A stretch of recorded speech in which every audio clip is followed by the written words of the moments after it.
¿Están empresas estadounidenses invirtiendo dinero en los avances militares de China? Una comisión del Congreso intenta averiguarlo. Miles de personas salen a la calle en Washington, D.C. para pedir por el fin de una brutal campaña de violaciones de los derechos humanos que lleva décadas en marcha. ¿Y hasta qué punto fue mortal la pandemia china de COVID-19? Un recuento filtrado de cremaciones funerarias ofrece una pista, pero los datos fueron rápidamente borrados tras su publicación. Bienvenidos a China en Foco. Mi nombre es Julián Bertone. ¿Están financiando las empresas de capital de riesgo estadounidenses el desarrollo militar y de la inteligencia artificial de China? Eso es lo que el Comité Selecto de la Cámara de Representantes sobre el Partido Comunista Chino decidió investigar. Los líderes del comité enviaron cartas a 4 empresas estadounidenses exigiendo conocer el alcance de sus vínculos con el PSC. El Comité Selecto de la Cámara de Representantes sobre el PSC está iniciando investigaciones sobre varias empresas estadounidenses que, según afirma, están financiando el desarrollo de la inteligencia artificial y la modernización militar del régimen chino. El presidente del comité, Mike Gallagher, y el miembro de mayor rango, Raja Krishnamurti, enviaron cartas a los dirigentes de 4 empresas estadounidenses de capital de riesgo en las que expresaban su grave preocupación por sus inversiones en empresas chinas de inteligencia artificial, microchips y computación cuántica. Las cartas se enviaron a GGB Capital, GST Ventures, Qualcomm Ventures y Walden International. Los legisladores piden a los responsables de cada fondo que respondan a una serie de preguntas sobre sus inversiones en empresas chinas. Esto incluye en qué empresas están invirtiendo, las cantidades en dólares de cada inversión, sus políticas relativas a las inversiones en dichas empresas, qué curso de acción tomarían los fondos si las empresas en las que invierten fueran sancionadas por Estados Unidos, y el papel que desempeña el PSC en cada una de ellas. Gallagher dijo a Sam Wang de NTD que los aspectos más complejos de la competencia con China son las cuestiones económicas y tecnológicas. Averiguar cuál es la línea de desacoplamiento selectivo. Averiguar cómo no subvencionamos nuestra propia destrucción. Se trata de cosas muy difíciles de hacer. Así que cuanto más abierto sea el debate, más se afinarán nuestras ideas y más posibilidades tendremos de llegar a una solución legislativa duradera. Gallagher afirma que el objetivo de la investigación es crear un registro que pueda ayudar al Congreso a aprobar un proyecto de ley sólido para detener las inversiones problemáticas en empresas chinas. Nazak Nikakhtar, subsecretaria de Industria y Seguridad del Departamento de Comercio de Estados Unidos, afirma que si Estados Unidos quiere que sus aliados le sigan en la lucha contra el régimen chino, debe definir claramente sus términos y predicar con el ejemplo. Nuestros aliados nos observan, y si nuestras normas tienen lagunas jurídicas, entonces sabrán que pueden actuar de la misma manera, desarrollando normas que en última instancia no significan nada. Si realmente queremos que nuestros aliados se unan a nosotros, debemos tener normas férreas y esperar que ellos hagan lo mismo. La carta enviada a las 4 empresas estadounidenses afirma que algunas de las compañías que reciben dinero estadounidense están vinculadas a la persecución y el genocidio de los uigures en China. Gallagher afirma que la investigación sobre las 4 empresas es el principio de una investigación más amplia.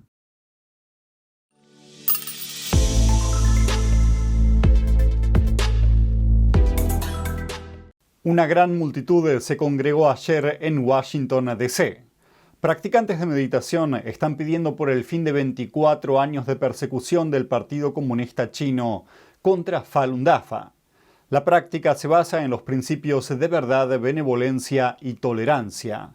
Pero practicar estos valores es un crimen bajo el régimen comunista chino. Estamos en el corazón del país, donde miles de practicantes de Falun Dafa se han congregado para generar conciencia y pedir por el fin de los 24 años de persecución contra esta práctica espiritual. Hablamos con algunos de ellos aquí. De hecho, vivieron esta persecución en China. Ella fue arrestada de inmediato y la llevaron a un centro de detención. En ese momento, perdí el contacto con mi mamá por 2 semanas. La repentina desaparición de su mamá solo es parte de la historia. Li Jing empezó a practicar Falun Dafa desde los 13 años. Esto ocasionó que su vida social fuera difícil debido a la propaganda que lanzó el PSC para difamar a la práctica. Me sentía aislada, aunque sabía que Falun Dafa era recto, tenía que esconderlo de mis nuevos amigos. Y su historia es igual a la de millones. Incluso hasta ahora, la presión no ha cesado para estos creyentes espirituales. Algunos no pueden evitar preguntarse por qué. Bastones eléctricos, golpizas. Perdí mi conciencia. ¿Por qué? ¿Solo por meditar y por tratar lo más que podamos de ser una mejor persona? Creo que esta práctica es lo mejor por sus valores universales. Los practicantes crearon conciencia marchando en las calles de DC. Llevaban carteles que decían fin al PSC, la única esperanza de la humanidad es mejorar la moralidad y Falun Dafa es bueno.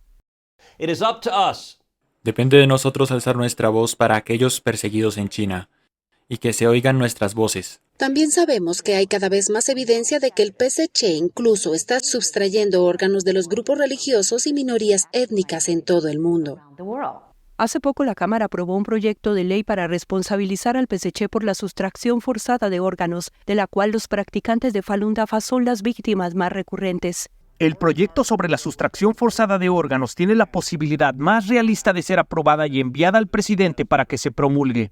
Muchos oradores alentaron a los practicantes espirituales a seguir alzando su voz contra esta atrocidad y les agradecieron por su coraje en no dejar que el PSC elimine la práctica de Falun Dafa, la cual desde entonces se ha extendido a más de 100 países en el mundo. Reportando desde Washington, D.C., Melina Weisskopf, NTD Noticias.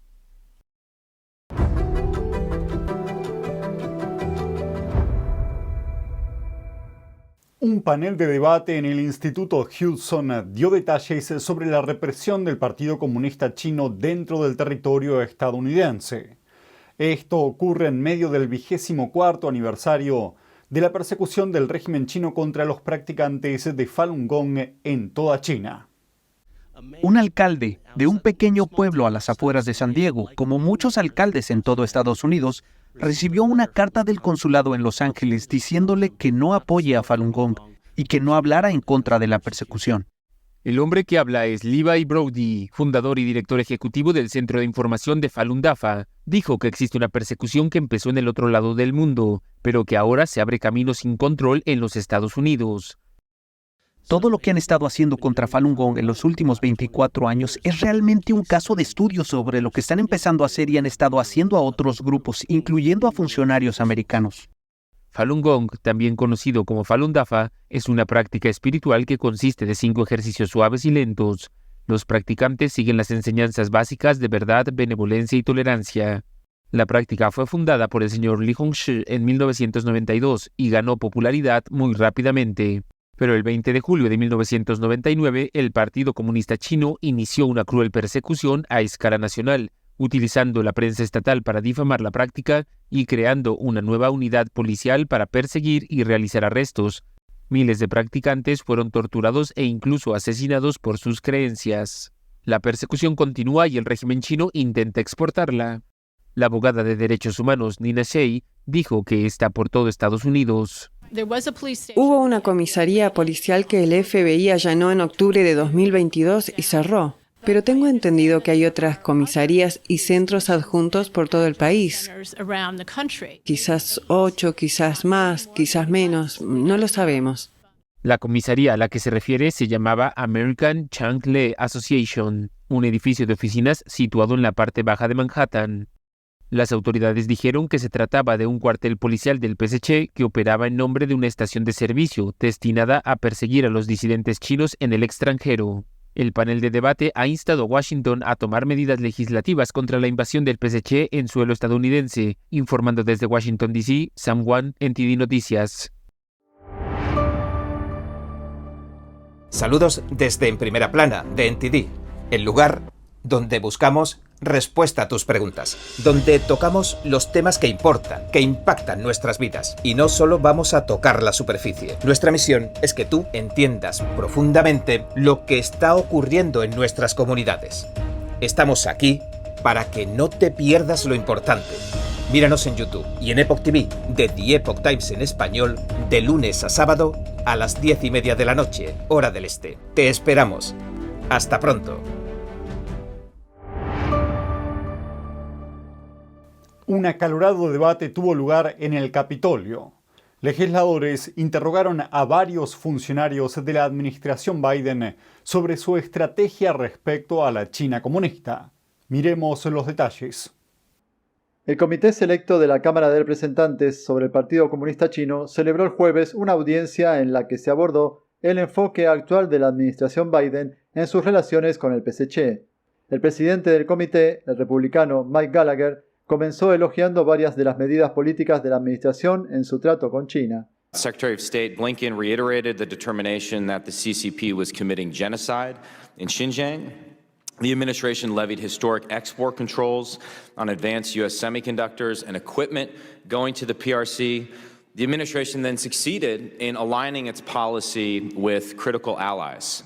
La audiencia se produjo poco después de la visita a China de varios altos funcionarios estadounidenses con el objetivo de reactivar una relación estancada. En un cambio de tono, Gallagher dijo que ese enfoque diplomático puso a Washington en una posición comprometida. And instead of holding the Chinese Communist Party accountable, the administration chased CCP diplomats around the world, seeking meetings in Beijing as if they, not the CCP, had something to apologize for. El representante Blaine Luetkemeyer dijo que China tiene un superávit en su comercio con Estados Unidos y que ese montón extra de dinero en el bolsillo de China podría utilizarse para subvencionar la capacidad militar del régimen y sus violaciones de los derechos humanos. Este es su intercambio con Dee Roseman Kendler, subsecretaria de Comercio para la Administración de Exportaciones. We're funding by $382 billion of a deficit their activities. Would you not agree with that? We are aggressively contending with the strategic trade threat posed by China. No, you're not. I'm tired of your flowery language this morning. Please answer the question. Washington intensificó recientemente las restricciones a las importaciones procedentes de la región china de Xinjiang, aplicando una ley contra el trabajo forzado en China, y como resultado, 2 empresas más fueron añadidas a la lista negra de Estados Unidos.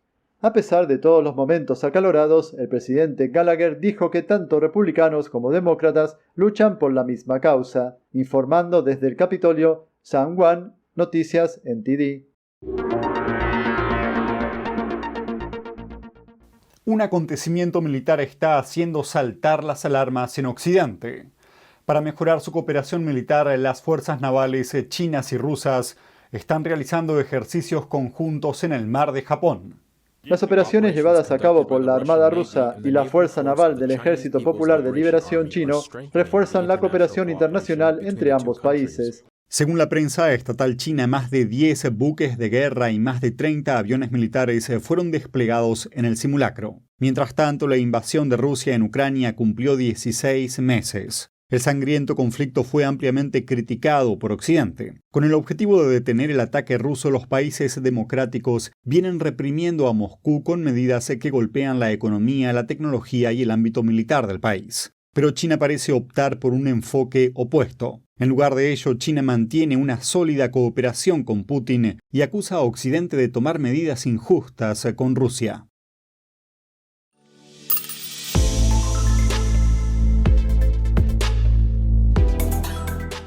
El ex secretario de Estado de Estados Unidos, Henry Kissinger, tuvo una audiencia excepcional con el máximo líder de China, Xi Jinping, este jueves.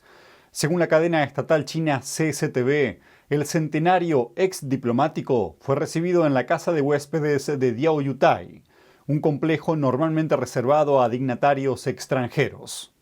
Durante la visita, Xi Jinping dijo a Kissinger que China nunca olvida a sus viejos amigos, y un comunicado publicado más tarde describió al exfuncionario como un diplomático legendario. Kissinger tiene una larga historia con China. Fue secretario de Estado y asesor de Seguridad Nacional de los presidentes Richard Nixon y Gerald Ford. Durante esa época, Kissinger impulsó políticas más amistosas hacia China, destinadas a apaciguar al régimen comunista. Ese enfoque desempeñó un papel diplomático clave en la década de 1970, y los esfuerzos de Kissinger acabaron allanando el camino para el establecimiento de relaciones formales entre Estados Unidos y China en 1979. Volviendo a su última visita, los detalles de las conversaciones no se hicieron públicos. Sin embargo, sí destacó la importancia de las más de 100 visitas de Kissinger a China, junto con su reciente cumpleaños, el número 100. Un portavoz del Departamento de Estado de Estados Unidos señaló que estaba al corriente del viaje, pero que Kissinger actuaba como ciudadano privado y no en nombre de Washington.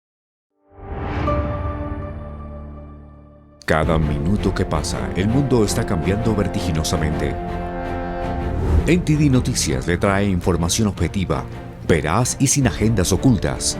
Infórmese de los acontecimientos que impactan a Estados Unidos, Latinoamérica y el mundo, con los mejores análisis de expertos e informes especiales. NTD Noticias, periodismo independiente con los temas más relevantes que muchos medios no se atreven a reportar. Síganos en Epoch TV y el canal NTD en español, en Newmaker. La pandemia en China vuelve a ser noticia. Un recuento de incineraciones filtrado revela lo mortíferas que son realmente las olas de COVID-19 en el país, aunque los datos fueron borrados poco después de su publicación. Esta cifra, publicada en el sitio web oficial de la provincia de Zhejiang, pone de relieve las más de 170.000 cremaciones realizadas en el primer trimestre de este año. Esto supone un aumento de 70.000, es decir, un 73% con respecto al mismo periodo del año anterior. Comentarios afirmaban que el aumento se debía a la eliminación de los cadáveres que se acumularon durante el brote de finales del año pasado. Otros argumentaban que Zhejiang no era la zona más afectada por el COVID-19. Esto significa que la cifra filtrada es solo una punta del iceberg, lo que sugiere la enormidad de las muertes por la pandemia en el país. Según cálculos compartidos en las redes sociales, las últimas cifras proyectan al menos 4 millones de muertes por la pandemia en todo el país. Esta cifra es casi 50 veces superior a la cifra oficial de 83.000 declarada por China. Los datos de mortalidad de Zhejiang levantaron ampollas en las redes sociales y las autoridades no tardaron en eliminarlos. La reacción no fue una sorpresa. Desde el cuarto trimestre de 2022, las oficinas de asuntos civiles locales y estatales de China omiten sistemáticamente las cifras de cremaciones en sus informes trimestrales. Ello tras la caótica revisión de los controles de pandemias llevada a cabo por Xi Jinping el pasado diciembre. En ese momento, informes privados inundaron el país detallando cómo los cuerpos se amontonaban en crematorios y hospitales. En otros intentos por ocultar la situación real, las autoridades sanitarias chinas redujeron posteriormente la definición de lo que puede considerarse una muerte por COVID-19 y exigieron a las autoridades locales que se abstuvieran de realizar análisis de sangre, exigiendo además a las autoridades locales que se abstuvieran de rotular los certificados de defunción con el término COVID-19.